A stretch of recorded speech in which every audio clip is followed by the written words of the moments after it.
15वां अध्याय 15।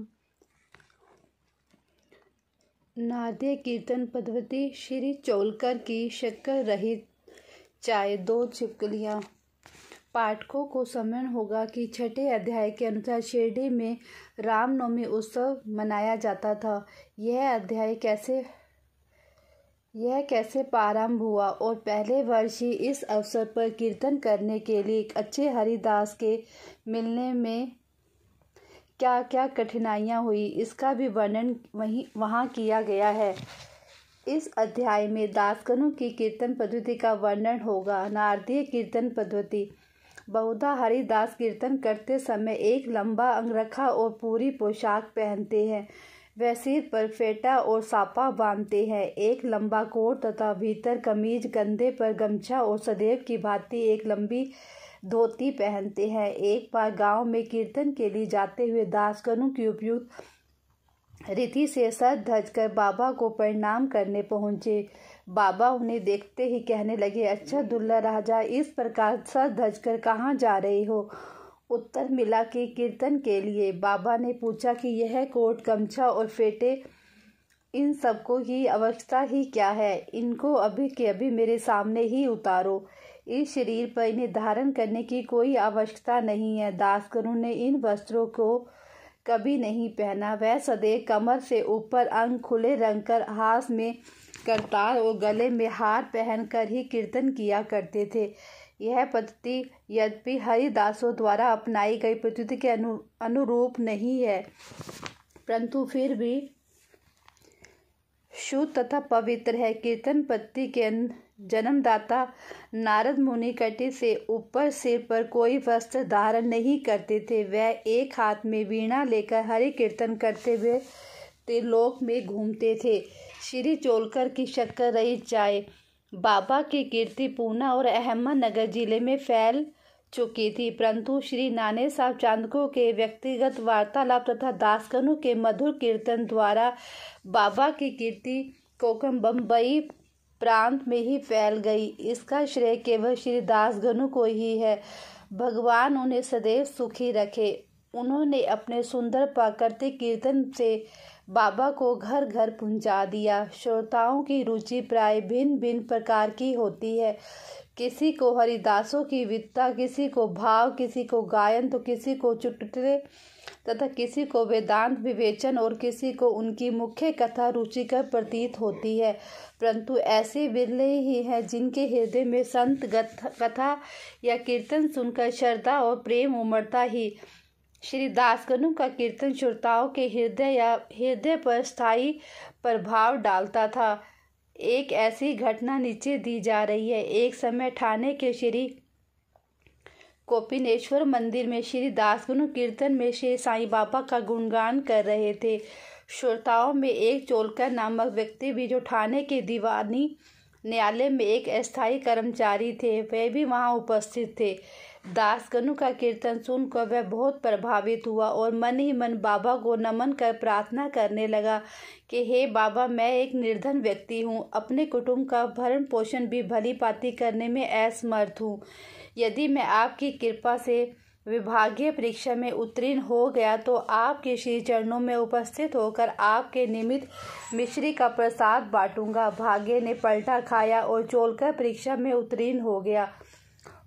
उसको नौकरी भी स्थायी हो गई। अब केवल संकल्प ही शेष रहा। शुभ से शीघ्रम। श्री चोलकर निर्धन तो था ही, उसका कुटुंब भी बहुत बड़ा था, अतः वह शिरडी यात्रा के लिए मार्ग व्यय जुटाने में असमर्थ हुआ। ठाणे जिले में एक कहावत प्रचलित है कि नाठे घाट में सह्याद्री पर्वत श्रेणियां कोई भी सरलता पूर्वक पार कर सकता है, परंतु गरीब को उम्बर घाट ग्रह चक्कर पार करना बड़ा ही कठिन होता है। श्री चोलकर अपना संकल्प शीघ्र पूरा करने के लिए उत्सुक थे। उन्होंने मितव्ययी बनकर अपना खर्च घटाकर पैसा बचाने का निश्चय किया। इस कारण उन्होंने बिना शक्कर की चाय पीना प्रारंभ किया और इस तरह कुछ द्रव्य एकत्रित कर वह शिरडी पहुंचा। उन्होंने बाबा का दर्शन कर उनके चरणों पर गिरकर नारियल भेंट किया तथा अपने संकल्प अनुसार श्रद्धा से मिश्री वितरित की और बाबा से बोला कि आपके दर्शन से मेरे हृदय को अत्यंत प्रसन्नता हुई है। मेरी समस्त इच्छाएं तो आपकी कृपा दृष्टि उसी दिन पूर्ण हो चुकी थी। मस्जिद में श्री चोलकर आतिथ्य करने वाले श्री बापू साहब जोग भी वहां उपस्थित थे।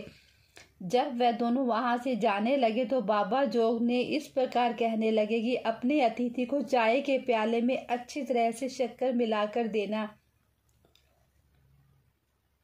इस अर्थपूर्ण शब्दों को सुनकर श्री चोलकर का हृदय भर आया और उन्होंने बड़ा आश्चर्य हुआ। उनके नेत्रों से अश्रुधाराएं प्रभावित होने लगी। वह प्रेम से विठ्ठल होकर श्री चरणों पर गिर पड़े। श्री जोग को अपने अतिथि को चाय के प्याले में अच्छी तरह शक्कर मिलाकर देना, यह विचित्र आज्ञा सुनकर बड़ा कौतूहल हो रहा था। यथार्थ में इसका अर्थ क्या है? बाबा ने उन्हें संकेत किया था कि वे शक्कर छोड़ने के गुप्त निश्चय को भी भली भांति परिचित है। बाबा का यह कथन था कि यदि तुम श्रद्धापूर्वक मेरे सामने हाथ फैलाओगे तो मैं सदैव तुम्हारे साथ रहूंगा। यद्यपि मैं शरीर से यहाँ हूँ, परंतु मुझे 7 समुद्रों के पार की भी घटित होने वाली घटनाओं का ज्ञान है। मैं तुम्हारे हृदय में विराजित तुम्हारे अंतरस्थ ही हूँ, जिसका तुम्हारे समस्त प्राणियों के हृदय में वास है। उसकी ही पूजा करो। धन्य हो और सौभाग्यशाली वही है जो मेरे सर्वव्यापी स्वरूप से परिचित है। बाबा ने श्री चोलकर को कितनी सुंदर तथा महत्वपूर्ण शिक्षा प्रदान की। 2 छिपकलियों का मिलन। अब हम 2 छोटी छिपकलियों का कथा के साथ ही यह अध्याय समाप्त करेंगे। एक बार बाबा मस्जिद में बैठे थे। उसी समय एक छिपकली चिक चिक करने लगी। कौतूहलवश एक भक्त ने बाबा से कहा कि छिपकली के चिकचिकाने का क्या कोई विशेष अर्थ है? यह शुभ है या अशुभ? बाबा ने कहा, इस छिपकली की बहन आज औरंगाबाद से यहाँ आने वाली है, इसलिए प्रशंसा से फूली नहीं समा रही। वह भगत बाबा के शब्दों का अर्थ ना समझ सका, इसलिए वह चुपचाप वहीं बैठा रहा। उसी समय औरंगाबाद से एक आदमी घोड़े पर बाबा के दर्शन करने आया। वह तो आगे जाना चाहता था, परंतु घोड़ा अधिक भूखा होने के कारण बढ़ता ही ना था। तब उन्होंने चना लाने एक थैली निकाली और धूप छटकारने के लिए उसे भूमि पर फटकारा तो उसमें से एक छिपकली निकली और सब के देखते देखते वह दीवार पर चढ़ गई। बाबा ने प्रश्न करने वाले भगत से ध्यानपूर्वक देखने को कहा। छिपकली तुरंत ही गर्व से अपनी बहन के पास पहुंच गई। दोनों बहनें बहुत देर तक एक दूसरे से मिली और परस्पर चुंबन व आलिंगन कर चारों ओर घूम घूम कर प्रेम पूर्वक नाचने लगी। कहाँ शिरडी और कहाँ औरंगाबाद। किस प्रकार एक आदमी घोड़े पर सवार होकर थैली में छिपकली को लिए हुए वहां पहुंचता है। बाबा को उन 2 बहनों की भेंट का पता कैसे चल जाता है। यह सब घटना बहुत ही आश्चर्यजनक है और बाबा की सर्वव्यापकता ही घोतक है। शिक्षा। जो कोई इस अध्याय का ध्यान पूर्वक पठन और मनन करेगा, साईं कृपा से उसकी समस्त कष्ट दूर हो जाएंगे और वह पूर्ण सुखी बनकर शांति को प्राप्त होगा। श्री सतगुरु साईनाथ पूर्ण भवतु शुभ भवतु।